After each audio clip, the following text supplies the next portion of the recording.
Hello' friends, মই আজি আপোনালোকৰ মাজলৈ চিম্পুল চাটনিৰ ৰেচিপি এটা লৈ আহিছোঁ।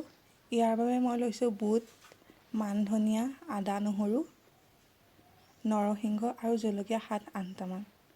মই চাটনিত জ্বলা হ'লেহে ভাল পাওঁ, যেন এক্সট্ৰাকৈ আৰু জলকীয়া ল'ব নালাগে। এতিয়া মই এইখিনি মিক্সিত দি দিম, অকণমান পানী দিম আৰু জোখমতে নিমখ দি মিক্সিত পিচি ল'ম।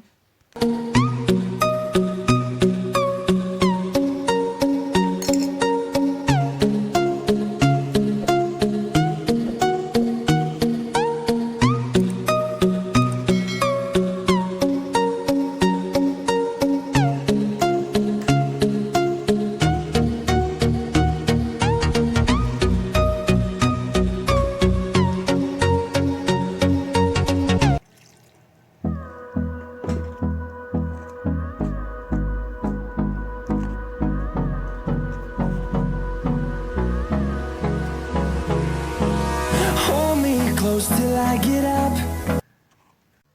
এয়া আমাৰ চাটনি ৰেডি হৈ গ'ল। এতিয়া খোৱাহে কথা আৰু।